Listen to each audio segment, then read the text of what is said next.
Yes, 9th class, good morning. देखिए, अब अपन शुरू करेंगे एक्सरसाइज 13.5। उसके पहले के कुछ एग्जाम्पल हैं, पहले मैं आपको वो समझाऊंगा।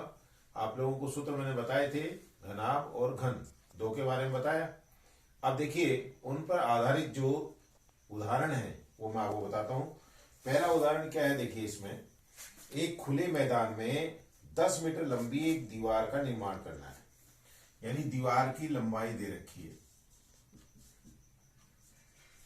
दीवार की लंबाई बराबर है 10 मीटर। ध्यान से देखेंगे, जो जो चीज दे रखी है वो लिखेंगे आप लोग, ठीक है ना। तो 10 मीटर एक दीवार का निर्माण किया जाना था।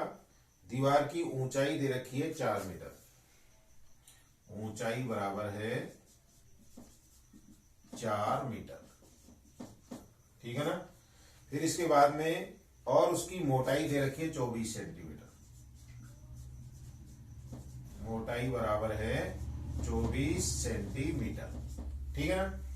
अब आगे क्या दिया है, इस दीवार को 24 सेंटीमीटर गुणा 12 सेंटीमीटर गुणा 8 सेंटीमीटर विमाओं वाली ईंटों से बनाया जाना है। तो इसके लिए कितनी ईंटों की आवश्यकता होगी। तो सबसे पहले देखिए आप लोग, ईंट की जो माप दे रखी है वो सेंटीमीटर दे रखी है। तो सबसे पहले आप लोगों को दीवार की जो लंबाई चौड़ाई ऊंचाई है उसको सेंटीमीटर में बदलना है। तो यहां पर देखिए, बस ये मीटर में है, ये मीटर में और ये सेंटीमीटर में। तो सबसे पहले इसमें लिखेंगे अपन सेंटीमीटर में, तो कितना आएगा 1000 सेंटीमीटर। क्यों? क्योंकि 1 मीटर में होते हैं 100 सेंटीमीटर, तो 10 मीटर में हो गए 1000 सेंटीमीटर। ऐसे ही ये 4 मीटर का कितना आ जाएगा 400 सेंटीमीटर, और ये आपके 24 सेंटीमीटर ऐसे कैसे रह जाएगा। पहला काम अपना यही है, मात्रक जो ईंट के दिए हुए हैं, ईंट की जो विमाएं दे रखी हैं वो किस में दे रखी है, सेंटीमीटर में। तो सबसे पहले आप इनको सेंटीमीटर में बदल लो। क्यों? क्योंकि दीवार बनेगी किससे, ईंटों से। तो कहने का मतलब दीवार का जो आयतन है वो ईंटें कितनी लगी हैं उनके आयतनों के बराबर होगा। तो यहां पर देखो, अब क्या निकालेंगे, इसलिए दीवार का आयतन, दीवार का आयतन। अब दीवार कैसी है, घनाभ के आकार की, और घनाभ का आयतन आपको बताया था क्या होता है, लंबाई गुणा में चौड़ाई गुणा में ऊंचाई। अब यहां लंबाई देखिए कितनी दे रखी है 1000 गुणा में 400 और गुणा में 24, इतने क्या आ गया, ये घन सेंटीमीटर। ये तो आ गया दीवार का आयतन। मैंने आगे इसको हल क्यों नहीं किया, क्योंकि आगे जो आप लोग कैलकुलेशन करेंगे तो काटने में आपको आसानी रहेगी। अब आप निकालेंगे एक ईंट का आयतन, एक ईंट का आयतन। अब ईंट की लंबाई चौड़ाई ऊंचाई तीनों आपको दे रखी है। कितनी कितनी दे रखी है, देखिए ये दे रखी है आपको 24, 12 और 8। तो ये आ गया आपके 24 गुणा 12 गुणा में 8, ठीक है ना। इतने घन सेंटीमीटर। अब देखिए दोनों का मात्रक एक ही हो गया, ये भी घन सेंटीमीटर में और ये भी घन सेंटीमीटर। अब दीवार में लगने वाली ईंटों की संख्या, दीवार में लगने वाली ईंटों की संख्या, ये बराबर आएगा दीवार का आयतन बटे में एक ईंट का आयतन, एक ईंट का आयतन। अब आप देखिए, आपको दीवार का आयतन दे रखा है कितना है, ये आया आपके 1000 गुणा में 400 और गुणा में कितना 24, और इसके अंदर अपन भाग देंगे किसका 24 गुणा में 12 और गुणा में कितना 8। अब देखिए काटेंगे इसको, तो देखो 24 से तो 24 कैंसिल हो गया, 4 का भाग दो, 4 एकम 4, 4 दूनी 8, ठीक है ना। अब ये आया कितना, देखिए ये आप लोगों के आ गया कितना है ये, अब ये 24 8, देखिए पहले 24 से 24 कट गया, 4 का भाग दिया, 4 दूनी 8 और 4 का ये आ ही गया, फिर 2 का भाग दिया तो ये आ गया कितना 50, ठीक है।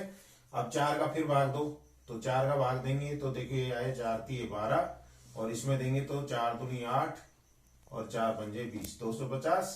अब आपके देखिए कितना आएगा 0 0 और 25 पंजे 125।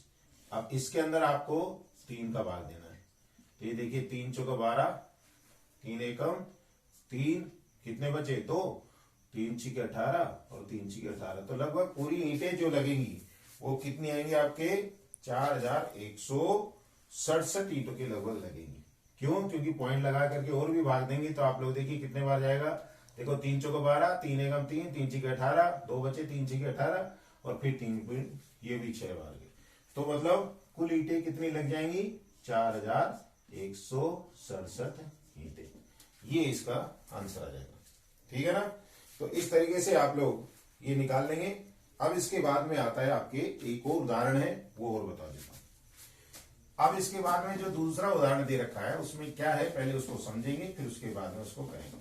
अब जैसे मान लीजिए यहाँ पे पॉइंट के बाद में 6 आ गया, तो लगभग मतलब 5 से अगर बड़ी संख्या आ जाती है तो उसको अगर लगभग में लिखना हो तो आप लोग क्या करेंगे, आगे एक संख्या बढ़ा देंगे। अगर 5 से कम आ जाती है तो आप लोग वही संख्या लिख देंगे। अब देखिए लास्ट सवाल क्या दे रखा है। देखो इसमें एक बच्चा भवन ब्लॉक से खेल रहा है जो एक घन के आकार का है। उसने इसमें आकृति में दर्शाए अनुसार एक ढांचा बना लिया। इस तरीके का ढांचा बना हुआ है, ठीक है ना। प्रत्येक घन का किनारा 3 सेंटीमीटर, यानी उसकी भुजा दे रखी है 3 सेंटीमीटर। तो उस बच्चे द्वारा बनाए गए ढांचे का आयतन ज्ञात करो। बच्चे द्वारा बनाए गए ढांचे का आयतन। अब आप देखिए यहां पर ये घन है, पहले एक घन है, फिर इसके बाद 2 है, फिर इसके बाद 3 है, फिर इसके बाद 4 है, फिर इसके बाद में 5 घन है। तो टोटल घन हो गए कितने, 1 2 3 4 5 6 7 8 9 10 11 12 13 14 और 15 घन है। तो आप लोग किसी भी तरीके से एक घन का आयतन आप लोग निकाल लेंगे। देखिए इसकी भुजा आपको दे रखी है कितनी, 3 सेंटीमीटर। तो एग्जाम्पल नंबर 2 देखिए क्या है, घन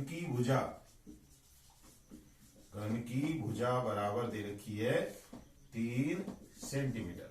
इसलिए एक घन का आयतन बराबर, घन के आयतन का सूत्र क्या होता है, भुजा क्यूब। तो भुजा क्यूब यानी 3 का होल क्यूब। अब 3 का क्यूब कितना होगा, 3 की 9 होती है 27, तो ये आ जाएगा आपके 27 घन सेंटीमीटर। अब आपको करना क्या है, क्योंकि अपने को तो पूरे ब्लॉक का निकालना है आयतन, तो यहां पर कितने घन हुए, 15 घन है। क्योंकि कुल घनों की संख्या बराबर 15 है। इसलिए कुल ब्लॉक का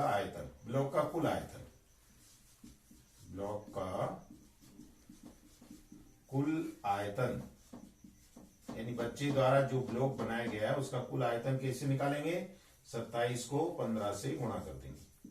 तो देखिए 15 सत्ते 105, हासिल 10, 15 दूनी 30 और 10 40, तो 405 घन सेंटीमीटर।